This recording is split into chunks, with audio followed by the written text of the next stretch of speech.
Hi hello నమస్తే welcome to Aadya TV. కానీ అంటే ఇప్పుడు ఇంకోటి అండి, ఇప్పుడు ఏపీలో పురంధేశ్వర్ గారు ఉన్నారు బీజేపీ నాయకురాలు.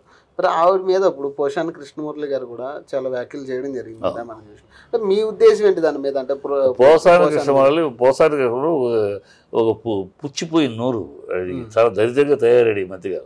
పురంధేశ్వరిని గురించి ఆవిడ అవినీతి పరులకి సమర్థిస్తుంది. ఏ కోణంలో అంటాడు అవినీతి పరులకు సమర్థిస్తాడని? ఏ పిచ్చి నువ్వు ఇప్పుడు సమర్థిస్తున్నావు? జగన్ 12 కేసులు తిరుగుతూ ఉంటే కోర్టు బెయిల్ తిరుగుతూ ఉంటే నువ్వు సమర్థిస్తూ అవినీతి పరులు నువ్వు సమర్థిస్తున్నావు. ఆవిడేముంది సమర్థించడం కాదు, ఎవరైనా మాట్లాడే న్యాయమైన మాట. అరెస్టు గురించి ఆయన అవినీతి చేశారా చేయలేదా అది సంబంధం లేని విషయం, అది కోర్టు తెలుస్తుంది. అవినీతి చేసిన వాళ్ళు ఎంతటి వాళ్ళైనా శిక్ష అనుభవించక తప్పదు. మేమనే పాయింట్ ఏంటంటే ఆయన అరెస్ట్ చేసిన విధానం కరెక్ట్ కాదు.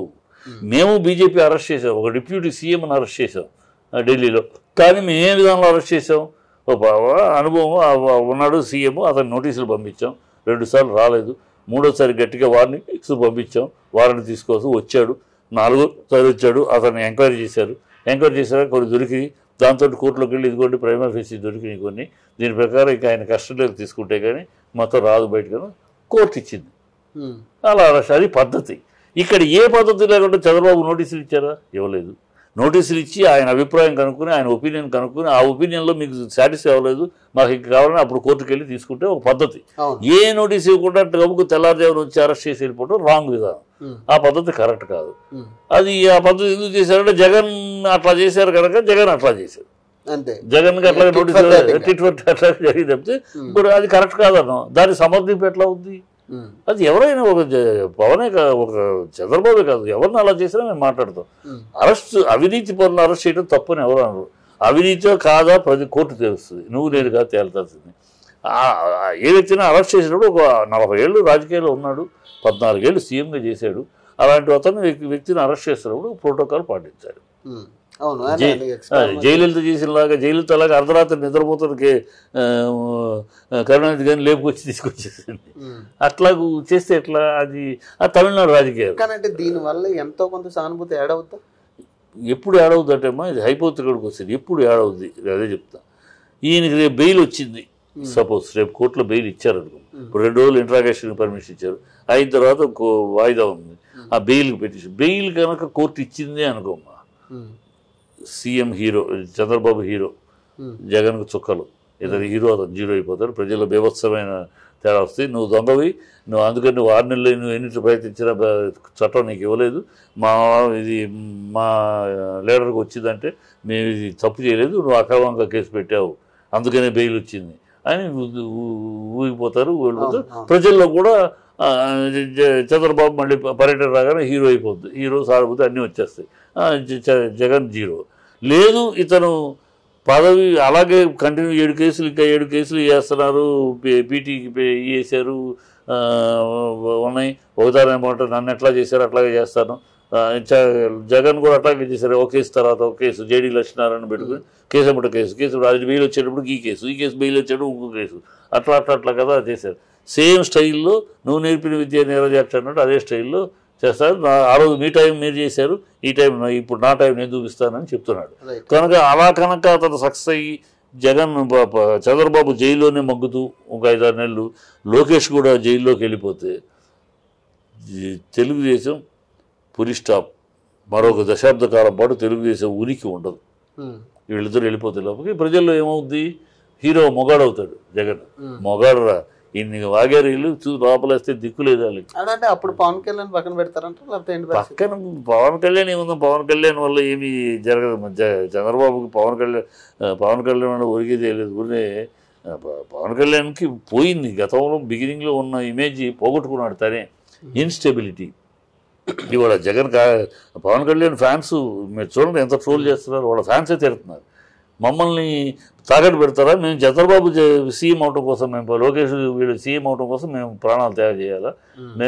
మీరు సీఎం అవుతారంటే రక్తం తరపోసారు, డబ్బులు ఖర్చు పెట్టాం, ఆస్తులు అమ్ముకున్నాం, మమ్మల్ని ఇన్నాళ్ళు ఇలా చేసి వాళ్ళ గబుకుని తీసుకెళ్ళి చంద్రబాబు కోసం పనిచేయమంటారా? ఎంత ద్రోహం చేస్తున్నామని వాళ్ళే జరుగుతున్నారు. సో ఎప్పుడైతే చంద్రబాబుతో ఆవేశంగా వెళ్ళి చేయగలిపాడు, జైలు కలిశాడు, వచ్చాడు, తప్పు విధానం కరెక్ట్ కాదు, అరెస్ట్ చేసింది ఈ వయసులో ఆయన చేయడం కరెక్ట్ కాదు, అంతవరకు మాట్లాడాలి. వయసుని గురించి కూడా మాట్లాడకూడదు. వయసుని గురించి మాట్లాడితే రామారావు గారిని ఈ వయసులోనే వీళ్ళు బజార్లో అవమానించింది, ఈ వయసే. సో నీకు వచ్చినప్పుడు వయసు గుర్తొచ్చింది, రామారావు గారి వయసు అప్పుడు గుర్తు రాలేదా? సో వయసు గురించి కూడా ఆయన 40 ఏళ్ళు ఉన్నాడు, 14 ఏళ్ళు సీఎం చేశాడు కనుక ఆయన అరెస్ట్ చేసే విధానం ఇది కాదు. ఇవ్వాల్సిన కొంచెం ప్రయారిటీ ఇవ్వాలి. ఆయన నోటీస్ పంపించి ఎంక్వైరీ చేసి ఆయన సమాధానాలు తీసుకుని ఆయన అభిప్రాయాలు కూడా తీసుకుని ఆ తర్వాత ప్రొసీడ్ అవ్వలేదు. అంతవరకు బాగుంది, అంతవరకు చెప్పు. ఈ ఎమోషన్లో నేను తెలుగుదేశం కలిసిపోయి ఎవరిని అడిగి చెప్తున్నావు? నువ్వు మాతోటి స్నేహంగా ఉండి మాకు సంబంధం లేకుండా మేము మా స్నేహితుడు కాదు తెలుగుదేశం అని మేము చెప్పి ఓపెన్గా నీకు 35 పార్టీలు పిలిచాం, మిత్రపక్షాలు. 35 పార్టీలు తెలుగుదేశాన్ని పిలవలేదుగా. అంటే దాని అర్థం ఏంటి? తెలుగుదేశం మా మిత్రపక్షం కాదు అని కొట్టొచ్చినట్టు చెప్పాం మేము. కానీ అంటే ఇండియా కూటమిలో చంద్రబాబు నాయుడు కలుస్తాడు అనేది ఒకటి వచ్చింది, దాని గురించి అరెస్ట్ చేయించారు అన్నది కూడా. చంద్రబాబు గుర్తించేవాడు. చంద్రబాబు, కేసీఆర్ వీళ్ళని నేషనల్ లెవెల్లో విశ్వసనీయత కోల్పోయే నాయకుడు వీళ్ళు. ఇప్పుడు చంద్రబాబుని పిలిస్తే అంతమంది కలిసారు. చంద్రబాబు కూడా అపోజిషన్ లీడరే కదా, అందరూ పదవిలో ఉన్నవాడు, పదవులు లేని అపోజిషన్లు అందరూ కలిశారు కదా. నువ్వు 14 ఏళ్ళు సీఎం చేసి అపోజిషన్లో ఉన్న లీడర్. నేను ఎందుకు పిలవలే? ఎవరు? స్టాలిన్ పిలవలే,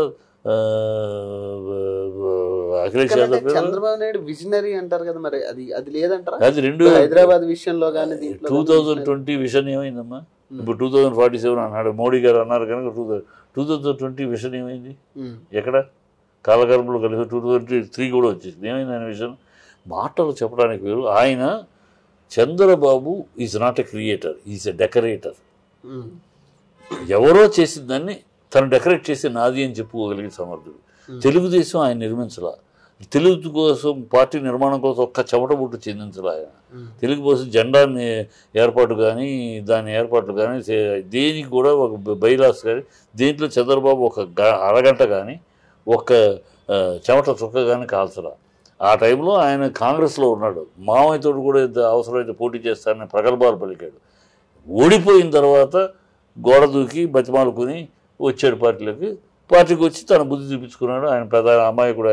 ఆయనకి రాజకీయ ప్రజల కోసం చేయడం తెలుసు, కానీ ఈ వెనకాల ఎవడు గోతి ఎవడు తవ్వుతున్నాడు, ఈ కుట్రలు కొత్తతరాలు పాప ఆయన బోళా శంకరుడు. మనం చిన్నప్పటి నుంచి చూసిన వాళ్ళం, ఆయనతో పనిచేసిన వాళ్ళం. ఆయన బోళా శంకరుడు. ఆయనకి ఇవన్నీ పట్టవు అసలు. వాడు చేస్తే వాడి కర్మకే పోతాడు బ్రదర్, వాడు మన ఏం చేయగలరు, అలాంటి వ్యక్తిత్వం ఆయన. అలాంటి ఆయన పాపం వీడి వెనకాల చేస్తున్న కుట్రను గుర్తించలేకపోయాడు, ఆయన చేశాడు.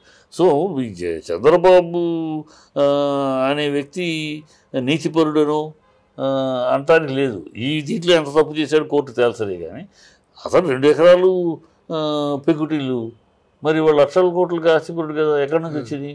హెరిటేజ్ వ్యాపారం, పాల వ్యాపారం చేస్తే ఎన్ని కోట్లు, లక్షల కోట్లు వస్తాయా? ఎక్కడి నుంచి వస్తాయి? So you have done something. But ఇన్నాళ్ళు చాకచక్యంగా తప్పించుకుంటూ దొరకకుండా జాగ్రత్త పడ్డాడు. ఇవాళ దొరికాడు అంతే. ఇప్పుడు ఎన్నో స్టేలు తీసుకున్నాడు. ఇప్పుడు అవి కూడా పార్లమెంట్లో సుప్రీంకోర్టు నిర్ణయం తీసుకుంది. ఎవరు కూడా ఎంతటోళ్ళైనా, ఎంత పెద్దవాళ్ళైనా, ఎవరైనా సరే, రాజకీయమైనా, వ్యాపారవేత్తలైనా ఎవరైనా 3 సార్లు మించి స్టే ఇవ్వడానికి లేదు ఏ కోర్టు కూడా.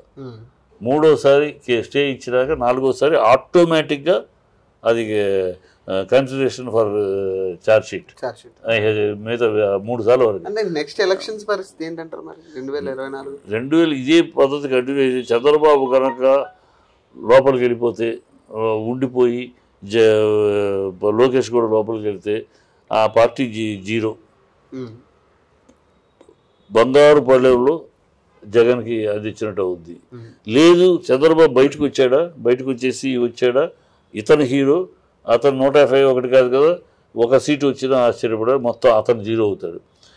మొత్తానికి 2024 ఎన్నికల తర్వాత ఈ 2 పార్టీలో, ఈ కేటు డూప్లికేట్లలో, ఈ ఇసకతక్కడ పేరతక్కెళ్ళలో, ఈ రాహు కేతువుల్లో, ఈ దరిద్రం శని, రాష్ట్రానికి పడే దరిద్రం శనిలో ఒకళ్ళు ఖతం, ఒక పార్టీ క్లోజ్ అయిపోతుంది చాప్టర్ 2024 తర్వాత.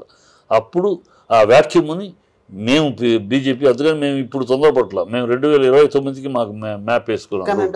పవన్ కళ్యాణ్ పరిస్థితి ఏంటి? పవన్ కళ్యాణ్ ఎలక్షన్ తర్వాత పవన్ కళ్యాణ్ అయిపోయింది. ఎప్పుడైతే చంద్రబాబుతో నేను కలుస్తున్నా అన్నాడో అయిపోయింది. ఆయన ఫ్యాన్సీ ఆయనకు దూరం అయిపోయారు. మేము దూరం అయినట్టు లెక్క.